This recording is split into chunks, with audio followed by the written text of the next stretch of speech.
what advice would you give somebody who is, maybe 6 to 12 months behind where you are, who's trying to do what you're doing right now? First piece is to really lean on your network. Like I was saying earlier in this call, you would be surprised about how much people are willing to help you and how much other people know that you just don't even know they know. Definitely get out there, place calls, reach out on LinkedIn. Don't be afraid to put yourself out there in that aspect. And then the second thing I would say, and I kind of ran into this problem myself, and I know a lot of people do, you can only do so much research and so much preparation before you finally just have to take that leap and go do it. You can talk about how you want to be a real estate investor all day, but you're not actually going to be a real estate investor until you invest in a property.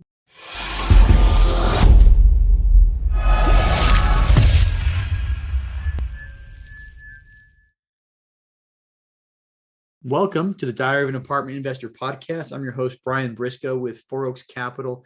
We got a great show lined up for you guys today. It's one of our first deal episodes. We've got somebody I've talked with a couple times in the last month on the line with us, so I'm super excited for it. Introducing everybody to Henri Wick, not to be confused with his brother John Wick or the movie John Wick. But that's it. Henri, welcome. Yes, thank you for having me, Brian. Happy to be here. Absolutely. So with that John Wick movie, do you get any really cool jokes about that? Well, we can't use my brother's credit card in any bars without the bartender asking a number of questions. So he's kind of lucked out there. I always have to put my card down now. Oh, somebody else has to pay, right? Okay, good. Yeah, pretty much. Okay, good for him, bad for you. But yeah, all right. I didn't luck out. Yeah, so cool. So let's talk a little bit about you, if you don't mind. Tell us about your background and what kind of weave a tale. Tell us how you got into apartment investing. Yeah, definitely. So to go all the way back, I was a University of Michigan graduate, 2019. I was in the business school there. I had always had interest in real estate. I wasn't exactly sure what form that would take, but because of it, I took some classes at Michigan, and I told myself that sometime down the road, when I had enough money, I'd get into passive investing. So I graduate 2019. I get a job working on Wall Street at a European bank as an investment grade bond trader. All right. Couple years in, I'm starting to get my first bonus, and I'm thinking like, okay, I want to put this to work. COVID hits. I go remote, and I'm remote for about a year. My brother, who's out in Tampa, great weather. I decided I'm going to go out and visit him. I'm spending some time there, and I get the idea that, hey, I'm going to check on some real estate while I'm here. Yep. Driving around, looking at some properties, decided that I want to pull the trigger. Wasn't exactly sure what form that would take, whether it was going to be passive or active. So I talked to a few friends and family members, and kind of long story short, I came to the idea that, hey, I want to pursue this, and I want to pursue it full time. I saved up enough money at this point that I thought I could, take a year or two, no salary, and go after it. So I set up a platform for myself, finding properties. And when I felt like I had the first one lined up, I pulled the trigger, I quit my job, and I went after it. Nice. So you quit your fancy Wall Street job, the one that you studied, at University of Michigan for 4 years to pursue real estate full time. Yes. Was that a hard decision to make, or what kind of drove you to do that? Yeah, so there's definitely more to it than the way I kind of just made it sound pretty simple. It was a very good job, and it was a good salary, and it was something that I'd always thought I wanted to do, but it was, one of those scenarios where when you finally pull back the curtains, it's not exactly what you might expect, or at least for me personally. So I wasn't super happy in the role to begin with. Yep. So that made it definitely a little bit easier to part ways. And then just seeing this opportunity to get into real estate made it all the easier to jump ship. Wall Street sounds cool. It reminds me of my job at the Pentagon. I worked at the Pentagon, and it sounds cool. Everybody, when I say, hey, I work at the Pentagon, they're like, wow, that sounds awesome. But it's not, and you're just like, oh. That's really the best way to describe it. Yeah. Yeah. And that's exactly what it was. So I think I get where you're coming from there. But so you're in Tampa. Weather is a lot better in Tampa than it is on Wall Street. It was a lot better. Yep. I was in Orlando last week, and I assume you're probably like sitting mid 80s right now, and looks like the sun's shining behind you. So yeah, it's warm, sunny. I have a pool 20 feet from me, palm trees all around me. So no complaints. Yeah. Hard to beat that. I'm in Idaho Falls, and I like it here, but the weather's not the same. Look, according to, Apple weather, it's 43 degrees outside. Yeah. It was, Yeah, it was mid 30s when I, got up to go to the gym this morning. But yeah, so you're in a great place. You got weather going. Yes. So let's talk about your why. I like to call it your big burning why. Tell us what motivates you to succeed, to build wealth. Yeah, definitely. So I think the simplest way you can put it is the freedom that Mhm. the wealth brings. And I know that's probably a corny answer and a common one, but I definitely think it rings true. Because when you think about it, when you start earning that money, your choices become a lot more. You get a lot more optionality. And what do I want to do? When do I want to do it? Who do I want to do it with? Yeah. I have a girlfriend that I live with. My brother and his wife live nearby. We like to go out to dinner. We like to travel, and that freedom of choice is something that you need money to do. Yeah. Whether that's unfortunate or fortunate depends on how you view it, but that is the reality of the world. So being able to build that wealth gives me that freedom to do what I want, Yeah. and that's why I Absolutely. like to do it. Yeah, and I think that resonates with a lot of people. I've seen lots of people in your seat where corporate or Wall Street or whatever the career is, you realize that, yeah, I'm making a lot of money, but you're tied to that job. A lot of people call them the golden handcuffs. It's like, this is where my Yeah. income's coming, but I'm kind And of that's tied to funny it. that you say that because you do get paid a lot of money, so you think, okay, I'm earning my freedom here, but really what they're doing is paying you to forget that you don't have any freedom Yeah. because you are tied to that chair, you're tied to that computer, and at the end of the day, you're not your own boss. So you can't choose to do what you want when you want to do it. Yeah, absolutely. And I mean, case in point, I spent last week in Orlando, without asking anybody's permission to go, and that was glorious. So cool. Let's talk about some of the challenges you had getting started in the real estate business, and how you educated yourself, or how you overcame those challenges. Yeah, so I would say I had kind of three primary challenges. The first one was the education. Mhm. I come from a finance background, but it was more trader type finance, bond stocks, stuff like that. It wasn't exactly real estate based. Mhm. So I had to start self educating. And I did that by listening to a lot of podcasts. I listen to the best ever podcast every day, Mhm. um, and reading a lot of books. The best ever book, I keep advertising their Yep, it's a podcast, good but one. very common stuff. And so that's sort of how I started teaching myself, how to do this, how to analyze a property, how to, look for investors, et cetera. The second issue I had was time, because when I first started out, I was still working full time as a trader. Mhm. And as you might imagine, when you're trading market hours. So between 7 a.m., that's when I'd start, till probably about 5:30, I'd stop. After 5:30 is when I'd have my free time. So Yeah. time was a little restrictive in the beginning, and then money. I'm 24 years old. I had a couple of good years as a Wall Street trader, but still Yeah. an analyst, so I'm not banking seven figures. And so money was not only a bit tight in supporting myself, but also being able to buy these properties. I quickly realized there was no way I was going to do it myself. So those were my three primary challenges in the beginning.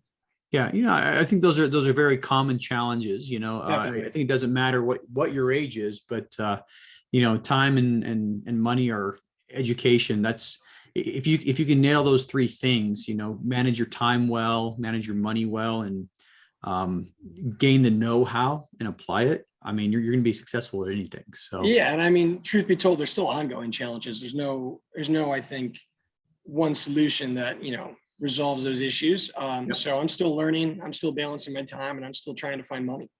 yeah, and something that I learned. This is leaning back to my military past. I mean, we were told from the beginning that we need to be lifelong students. And there's always something to learn. There's always something to help you get to the next level. And every property you close on is going to be a learning experience, and it's going to help you out.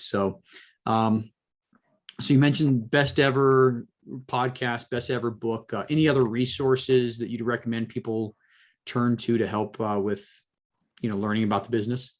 Yeah. So the point that I think I would like to hit home, especially for a lot of these younger guys that don't really Mhm. have a lot of free cash, there's plenty of purchasable resources, expensive resources. I mean, you can hire a mentor. That was advertised to me quite a bit in the beginning.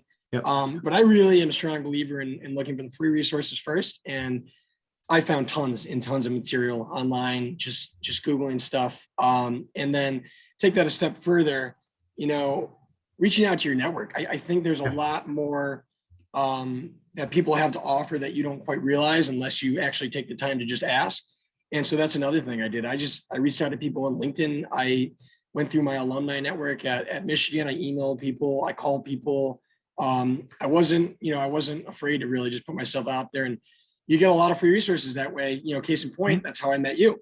And that's how, I found your resource, Tribe of Titans, which has a lot of material. And that's how I was able to find your podcast, which also has a lot of material. So I think it's just trying to be resourceful yourself, and see what you can navigate first. And you'd be surprised at what you're able to find. I think you're absolutely right. And just rehashing, my journey, I'm sure people who are listening have heard it a million times before, but I did pay for coaching. And the reason I paid for coaching is because I had a limited amount of time. I had a certain amount of time that, our situations are slightly different. I have 5 kids, and have to provide for them. So, I looked at both options. I looked at the option that you went. I'm like, okay, I can find a mentor. I know I can do that. I know I can read enough books to be able to educate myself. I went with mentorship to accelerate the process, but definitely. It's definitely possible to do exactly what you read books, reach out to people. And the more and more episodes that I do, the more I realize that a lot of people are doing that. A lot of people are, I guess bootstrapping it, but just leveraging, platforms like LinkedIn, leveraging all these Zoom, calls. And there's dozens of people that are running networking events for multifamily on a weekly basis. You can hop in.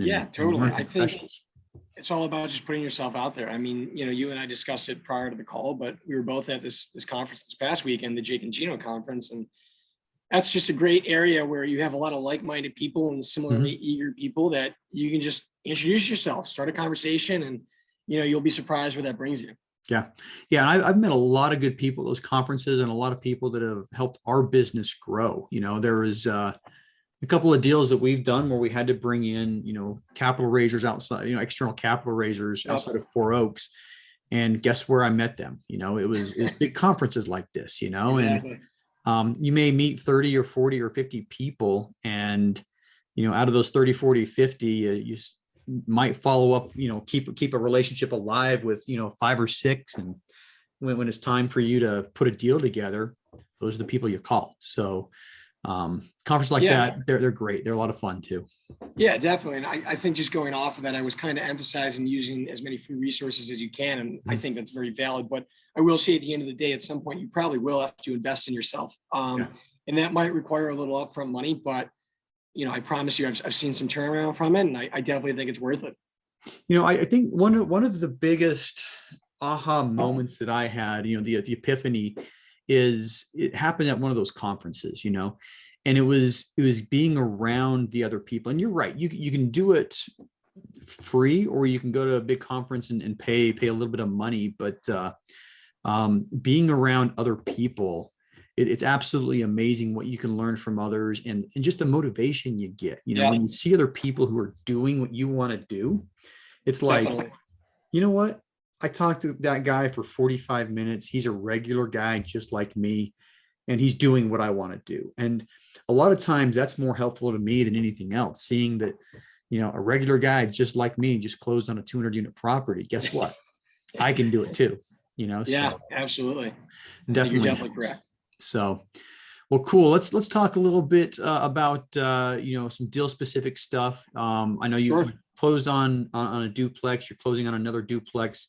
Hopefully, by the time this airs, you'll have closed on that one, and 2 fourplexes. So let's talk about those properties in order. So first duplex. Tell us a little bit about it. How you found it and how you put that deal together.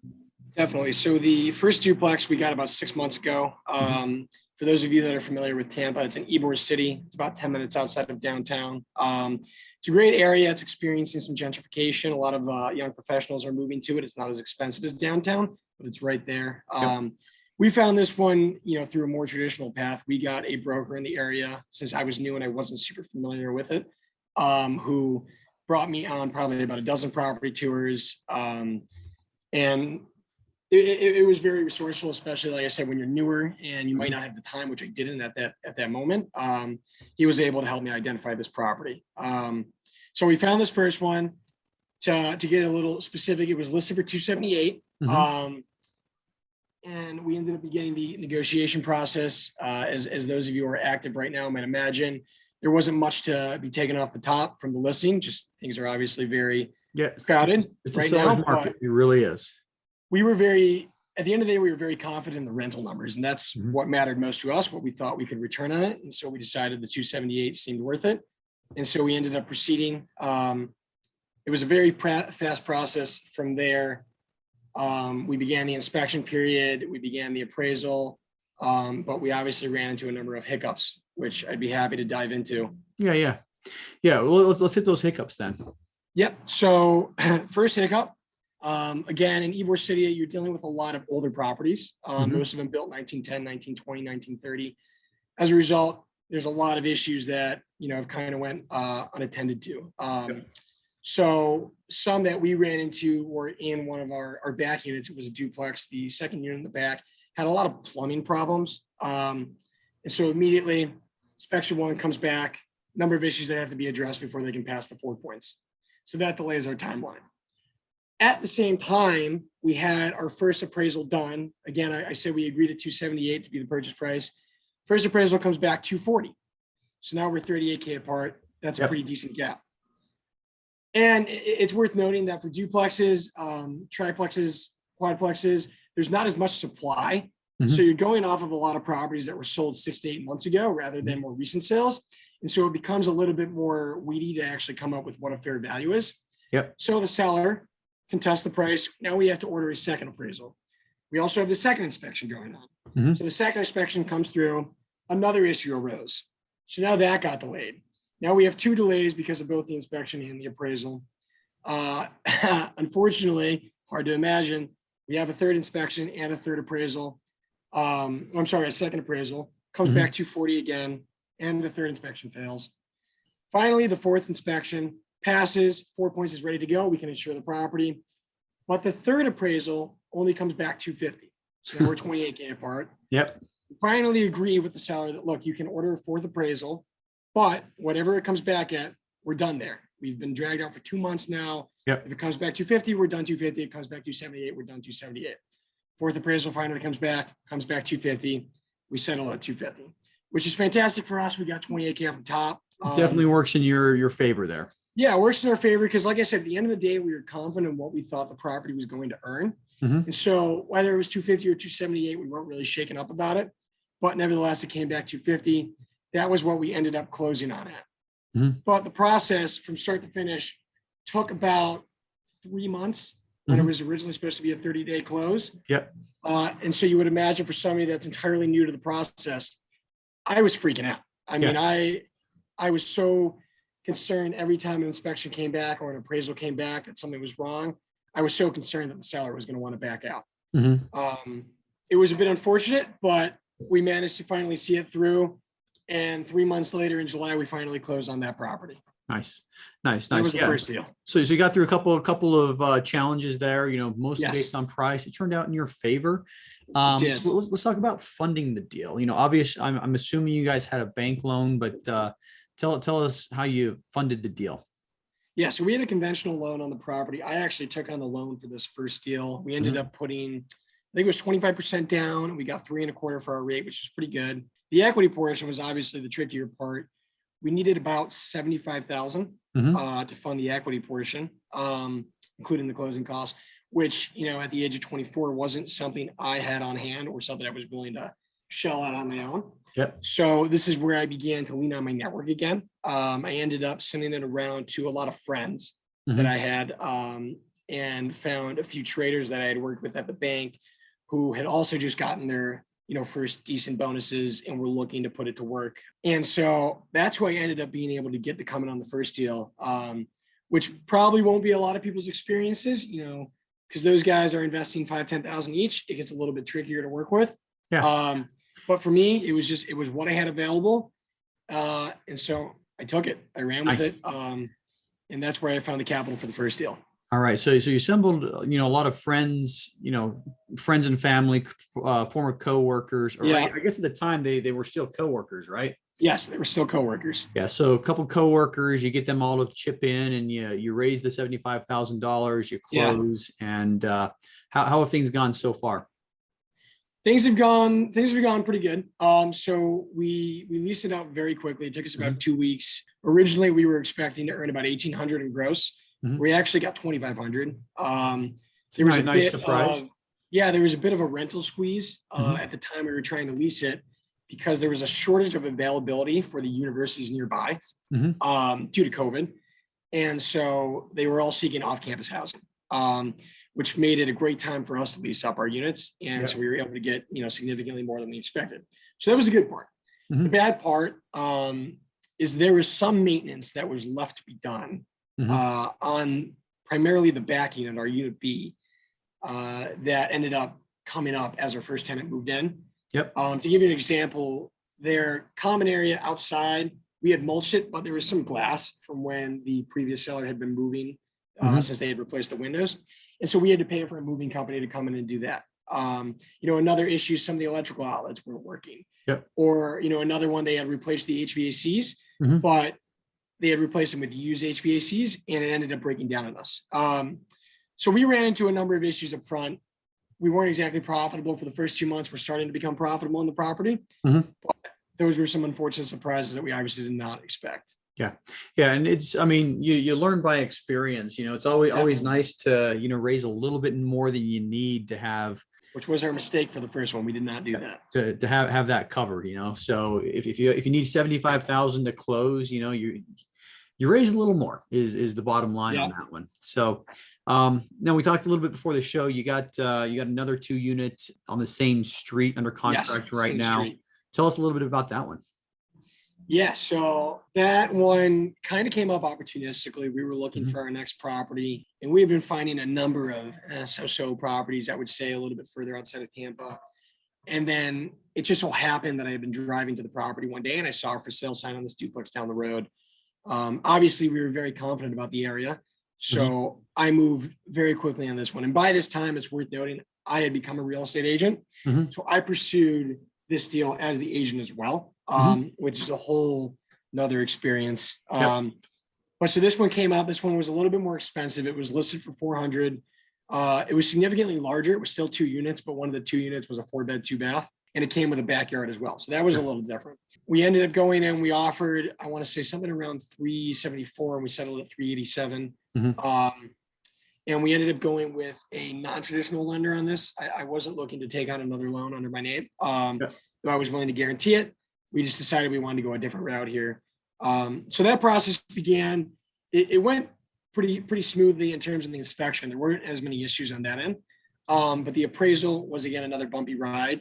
So the first appraisal we had done, it came back at 312. And both the seller and I were astounded, because that was a significant difference.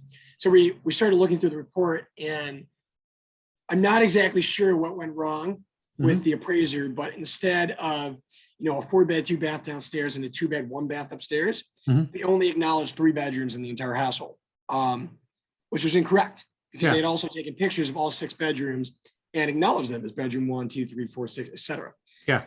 So we had to submit a rebuttal, which took a little bit of time, and it ended up coming back in our favor. So they reappraised the property, came back at 390. That finally was a little bit smoother.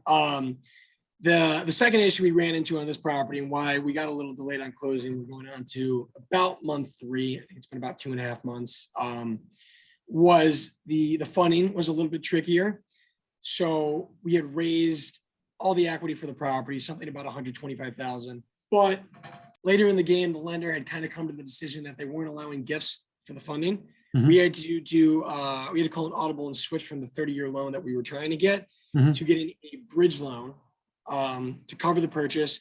And then within a month, we're going to refinance it under a 30-year loan, and they're going to waive our origination fees because this was a little bit more of an unexpected turn, and something that I think they would probably take responsibility for, because they've had some time and they've had the documents happens now. Yeah. But that was the third issue that came up. And now, fingers crossed, knock on wood, it seems like we're set to close within the next 2 days. All right. And so you raised, once again, 125,000 for this Yep. one. Tell us about that. Did you go to your same, network, your former coworkers, or who'd you raise that for money this from? one, we ended up going with some people that had worked with my father. It was a little bit more money, and we had also decided from the first experience, we didn't like having people involved, with only $5,000, because we quickly realized the guys that were involved for $5,000 were taking up just as much time as the guys that were involved for 25 or 30, et cetera. So we ended up setting a minimum of a $25,000 investment. And so that's why we had to go to people that had more time working in their careers and had more money saved up. And that just so happened to be some friends of my father. So that was also worth noting. We'll get into it later, but that was the last deal that we kind of milked the family and friends network. But that's what we went to for this deal. Yeah, I think you bring up an excellent point. A lot of people, when we do syndications, we have a minimum in there, and what you said is part of the reason why we have the minimum, is you want somebody that has a little bit more capital. If somebody only has $5,000 to invest, you're usually taking their only $5,000, and they're gonna be on a different level as far as their comfort level with giving up that $5,000, and there's gonna be a lot of questions. But if somebody can scrape together, $50,000, first of all, they're not scraping it together, and they're going to have a little more investment experience, and it's going to be better for you, better for them to put that minimum in. It really is. So you're definitely correct. Because also, investing in real estate, just like investing in anything else, it is an emotional experience for everybody, but how emotional that is going to vary based on how much capital you actually have. And that's so true for these guys that are putting in these smaller amounts. They're great. I'm forever grateful for them because, they took a risk on us, and I appreciate that. But, you are fielding calls constantly because they are parent. It is their only $5,000 they have available. So that is why we ended up setting that minimum, and I'm very happy that we have. Yeah. All right. So hopefully you guys close without a hitch on this one in a week or two. Fingers crossed. Yep. Fingers crossed. I'll knock on wood right here for you. But all right, so now let's talk a little bit about the fourplexes that we have coming up in the remaining time, and then we'll wrap things up in a nice little bow. Yes, definitely. So the fourplexes came up because my brother and I decided we wanted to start shifting into larger properties. For a little bit, we thought that would be a 10 to 20 unit property, and we actually got pretty close on a 12 unit property outside of downtown. We ended up putting an LOI in on the property. We had a partner that we were going to work with, someone who's a little bit more experienced. We had actually kind of made a naive move and started raising the equity prior to actually going under contract, which, as you can obviously tell based on how this conversation is going, we didn't go under contract. But nevertheless, that was the closest we got to a larger one. And we ended up taking a step back in thinking like, okay, we had a lot of luck with the 2 units. Maybe we should just go for like a 3 or 4. So that's how we found these 4 unit properties. Our first 4 unit property we found, it's out in St. Petersburg. It's 2 separate duplexes on the same parcel. It's a beautiful property. It's a Class B plus property. It was very, very nicely renovated. And I'm very well acquainted with the seller. So I was very well versed in what he had put into the property. So I was very confident on the price. We ended up going under contract at $680, and it appraised at $700. And this one has been significantly smoother. The only issue we've run into on this one were the roofs were outdated. And so we had to have the seller replace the roofs, which was no expense to us. So we're obviously not complaining about the delay there. We have 2 brand new roofs, and that one looks like it's set to close next week. The other interesting thing on this property worth noting is our lender, who's been fantastic. He's been on top of everything. The only thing that they requested was the property was vacant. And so in order for us to get a 30-year loan up front, we did need to lease the property prior to close. And kind of uniquely, the tenants had to move in prior to close as well. That sounds tricky because you don't own the property. You got to kind of cajole the owner. Yes. Hey, Mr. Owner, can you find 4 tenants for me, please? Yeah. So it was a very, very weird experience because kind of what you're getting at, this guy who renovated the property was not in the landlord game. And there's obviously a lot of liability in having tenants come in.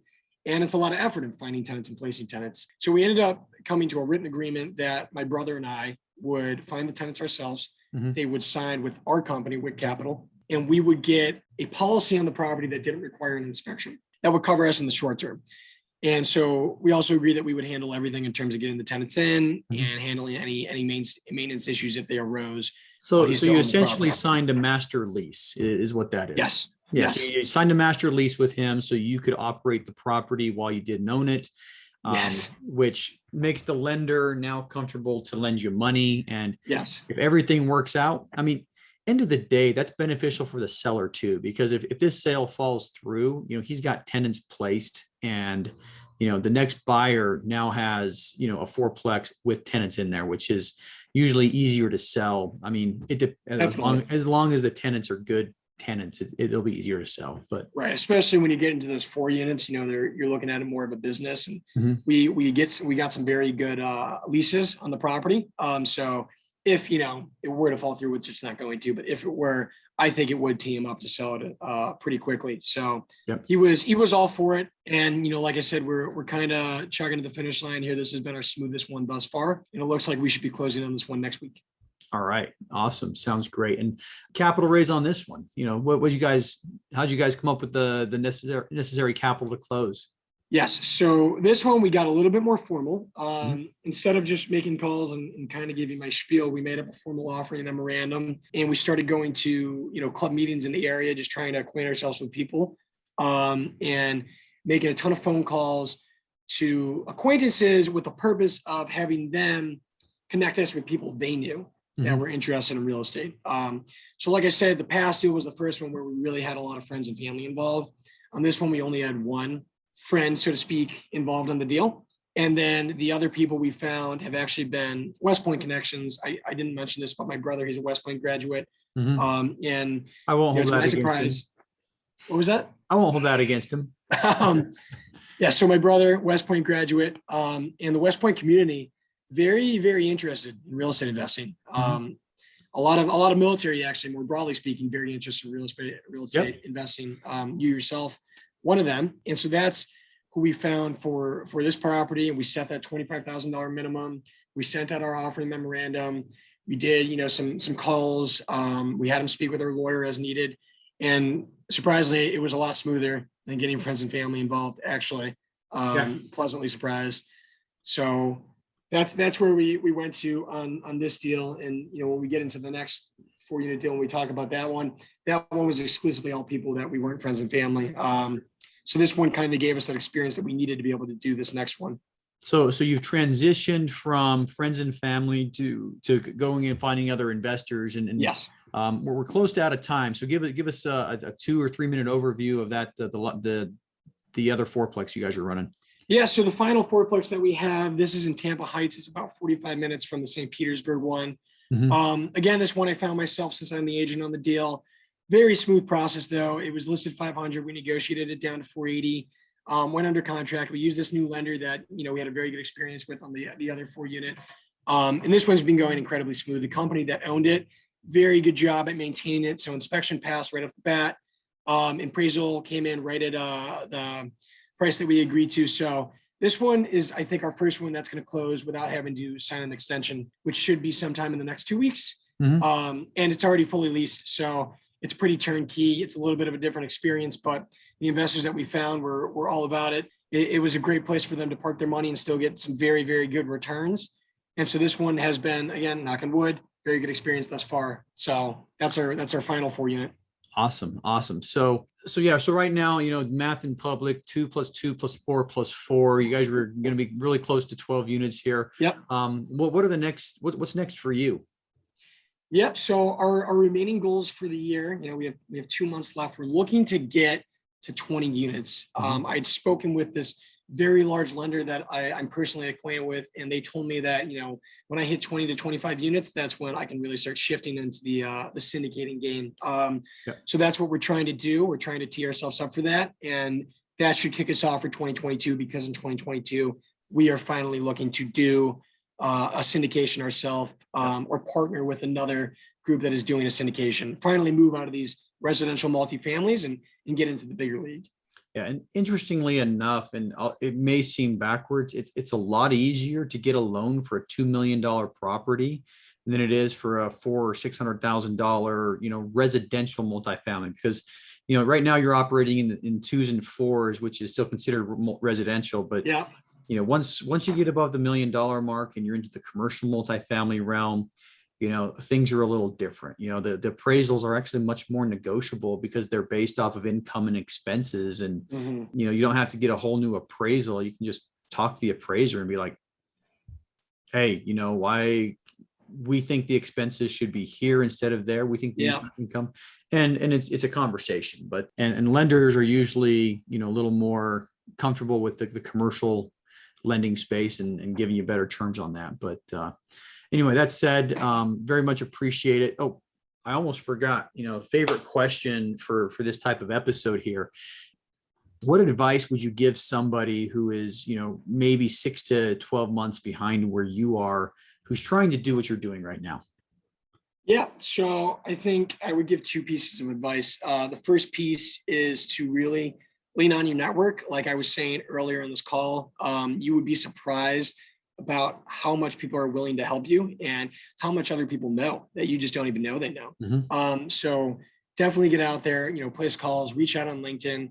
Don't be afraid to put yourself out there in that aspect. And then the second thing I would say, and I kind of ran into this problem myself, and I know a lot of people do, you can only do so much research and so much preparation before you finally just have to take that leap and go do it. You can talk about how you want to be a real estate investor all day, but you're not actually going to be a real estate investor until you invest in a property. So at some point, you just got to pull the trigger. You can read 1,000 books on it, but you're not going to become a real estate investor until, you jump in, so eventually you have to jump in. So, all right. I love 100%. It. Well, once again, thank you very much for your time. I very much appreciate, sharing your journey thus far, and looking forward to some really big things from you in the future. So absolutely, Brian. Thank you for having me.